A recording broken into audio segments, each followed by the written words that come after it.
Welcome everyone. इस video में हम करेंगे जॉन डन की पोएम द सन राइजिंग को। इस पोएम में जो पोएट है और उसकी जो बिलव्ड है वो अपने कमरे में लेट के आराम कर रहे होते हैं। तो सूरज जो है निकल आता है, तो सूरज को डांटते हुए यानी कि सूरज को सुनाते हुए कवि जो बोलता है वो सब इस पोएम में है। Let's begin. Busy old fool, unruly sun. Poet जो है वो सन को कहता है कि बिजी ओल्ड फूल यानी कि हमेशा व्यस्त रहने वाले बूढ़े मूर्ख, अनरूली सन किसी भी के कंट्रोल में ना रहने वाले, जिसके ऊपर किसी का कंट्रोल नहीं है वो सन। वाई डोस्ट यू डू दस, तुम ऐसा क्यों करते हो, ये पुराने वाली इंग्लिश है। तो तुम ऐसा क्यों करते हो। Through windows and through curtains call on us, windows के थ्रू और कर्टेन्स के थ्रू आकर हमें जगाते हो। Must to the emotions lovers season run, क्या तुम्हारी मोशन के अकॉर्डिंग, तुम्हारी गति के अकॉर्डिंग लवर्स का जो सीज़न है, लवर्स की जो दिनचर्या है वो होनी चाहिए। क्या तुम्हारी मोशन के अकॉर्डिंग होना चाहिए लवर्स का season. Saucy pedantic wretch, saucy pedantic wretch, यहाँ पे ये कुछ अब्यूजिंग वर्ड है, गालियाँ दे रहा है वो उसको। सोसी मतलब ढीठ, और पेडेंटिक होता है रूढ़िवादी यानी कि अपने पांडित्य प्रदर्शन करने वाला, और रैच मतलब नीच या निर्लज। सूर्य को कहता है कवि। Go chide late school boys and sour prentices, जाओ और उन बच्चों को डांटो जो स्कूल के लिए लेट हो रहे हैं। एंड सोर प्रेंटिसेस मतलब उन व्यक्तियों को जो ऑफिस जाने से कतरा रहे हैं, मतलब ऑफिस नहीं जाना चाहते, अपने काम पे नहीं जाना चाहते। Go tell court huntsman that the king will ride, जाओ और कोर्ट हंट्समैन को यानी कि जो दरबारी शिकारी है उनसे कहो कि राजा कि तैयार हो जाओ, राजा को राइड पे जाना है, मतलब शिकार खेलने के लिए जाना है। Call country ants to harvest offices, country ants यहाँ पे कहा गया है किसानों को, कि जाओ किसानों को कहो कि अपनी फसलें काटने का टाइम हो चुका है। Love all alike no season knows nor clime, प्रेम ऑल अलाइक यानी कि सबकी तरह है। नो सीजन नोज, ना तो वो सीजन जानता है, नोर क्लाइम ना ही वो मौसम को जानता है। यानी कि प्रेम औरों की तरह नहीं है जिनके ऊपर बात की गई है, वो ना तो सीजन जानता है ना ही क्लाइमेट यानी कि मौसम को जानता है। Nor hours days months which are the rags of time, ना वो आवर्स को यानी कि घंटों को जानता है, ना दिनों को, ना महीनों को। ये सब तो टाइम के टुकड़े हैं। प्रेमियों के लिए ये सब टाइम के टुकड़े हैं। नेक्स्ट स्टैंजा है।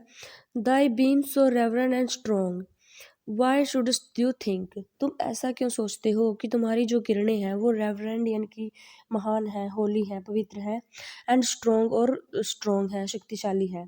तुम ऐसा क्यों सोचते हो। I could eclipse and cloud them with a wink, मैं एक पलक झपकते ही उन पे ग्रहण लगा सकता हूँ या उनको बादलों से ढक सकता हूँ। But that I would not lose her site so long, लेकिन मैं ऐसा इसलिए नहीं कर रहा क्योंकि इसके लिए मुझे अपनी बिलव्ड से नज़रें हटानी पड़ेंगी। लूज हर साइट, नज़रें हटानी पड़ेंगी कुछ देर के लिए, जो मैं नहीं चाहता। If her eyes have not blinded दाइन, उसकी आंखें अगर तुम्हें ब्लाइंड ना कर दें, यानी कि मेरी बिलव्ड की जो आंखें इतनी ब्राइट है, तुमसे भी ज़्यादा ब्राइट है, वो तुम्हें भी अंधा ना कर दे तो कहना। Look and tomorrow late tell me, देखो और कल ज़रा लेट आना, कल थोड़ा लेट आना और मुझे बताना। Whether both the Indies of spice and mine, क्या दोनों इंडीज़ यानी कि ईस्ट इंडीज़ और वेस्ट इंडीज़ के मसाले और mines. Be where you left them, क्या वहीं पे है जहाँ पे तुम उनको छोड़ के आए थे, या और लाई हेयर विद मी, या यहाँ मेरे पास लेटे हुए हैं। यानी कि कल थोड़ा लेट आना और मुझे बताना कि ईस्ट इंडीज़ और वेस्ट इंडीज़ की जो मसाले हैं, खाने हैं, यानी कि जो भी है इन कंट्रीज़ में, कि वो क्या वो वहीं पे है जहाँ पे तुम उनको छोड़ के आए थे, या यहाँ मेरे पास लेटे हुए हैं। यानी कि वो अपनी इन सारी चीज़ों की संज्ञा अपनी बिलव्ड को देता है कि ये सबके इक्वल है, मेरी बिलव्ड ही सारी चीज़ों के इक्वल है। Ask for those Kings whom you साज यस्टरडे, कि और उन राजाओं के बारे में पूछना, तलाश करना या पूछना कि वो जिनको तुमने कल देखा था। And you will hear, you salt here, तुम सुनोगे यानी कि तुम्हें पता चलेगा कि all here in one bed ले, कि सभी यहाँ इस बेड पर लेटे हुए हैं। यानी कि जो जिन जिन चीज़ों को तुमने कल देखा था उनके बारे में पता करोगे तो तुम्हें पता चलेगा कि यहाँ वो सभी यहाँ मेरे पास इस बेड पर लेटे हुए हैं। मतलब वो राजाओं की, कंट्रीज़ की, स्पाइस माइन, सब चीज़ों की संज्ञा जो है वो अपनी बिलव्ड को देता है। अब थर्ड स्टैंजा है। She is all states and all princes I, कि मेरी जो बिलव्ड है वो सभी स्टेट्स हैं एंड ऑल प्रिंसेस आई, और मैं उन सभी स्टेट्स का प्रिंस हूँ। नथिंग एल्स इज, इसके अलावा कुछ भी नहीं है, कुछ भी एग्जिस्ट नहीं करता। Princes do but play us compare to this, और इसी की तुलना में, यानी कि हमारे प्यार की तुलना में और जो प्रिंसेस हैं सिर्फ वो हमारे प्रेम का मुकाबला करने के लिए हमारी नकल करते हैं। डू बट प्ले अस, हमारी नकल करते हैं। ऑल ओनर्स मिमिक, सारा जो ओनर है वो नकली है, फेक है, मिमिक है। ऑल वेल्थ आल्केमी, और सारी जो वेल्थ है वो सिर्फ अमीर बनने की एक कोशिश है। Thou sun are half as happy as we, कि तुम सन यानी कि ओ सन, तुम हमारी तुलना में आधे ही खुश हो, यानी कि जितने खुश हम हैं उससे आधे ही तुम हो। In that the world's contracted us, क्योंकि जो वर्ल्ड है वो कंट्रैक्ट होके सिमट कर हमारे कमरे में आ गया, यानी कि इस कमरे में सिमट गया है संसार पूरा। दाइन एज आस्क इज, तुम अब बूढ़े हो चुके हैं, तुम्हारी एज जो है अब आराम चाहती है। एंड सिंस दाई ड्यूटीज भी, लेकिन फिर भी तुम्हारी कुछ ड्यूटीज हैं, कुछ कर्तव्य हैं। टू वार्म द वर्ल्ड, कि तुम्हें संसार को गर्म रखना है, गर्मी प्रदान करनी है, रोशनी प्रदान करनी है।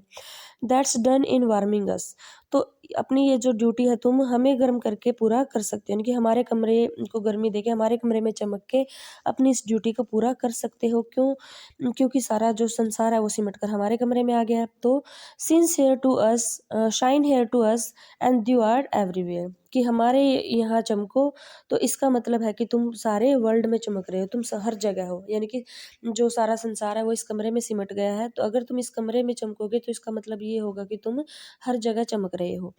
This bed Dai centre is, और ये जो बेड है, हमारा जो बेड, ये तुम्हारा सेंटर है। दीज वॉल्स दाई स्फेयर, और इस कमरे की जो दीवारें हैं वो तुम्हारे स्फेयर है, यानी वो कक्षा है जिसमें तुम्हें घूमना है। सौरमंडल का जो एरिया होता है वो है। तो इस तरह जो पोएट है हर एक चीज़ की संज्ञा अपनी बिलव्ड को देता है, उससे ऊपर वो किसी चीज़ को नहीं मानता। उसने सूरज तक को चैलेंज कर दिया है। तो इस तरह ये एक मेटाफिजिकल पोएम है जिसमें मेटाफिजिकल चीज़ों का, बातों का यूज़ किया गया है। मेटाफिजिकल क्या होता है कि फार फेच्ड चीज़ों को की तुलना जो है वो छोटी सी चीज़ से करना।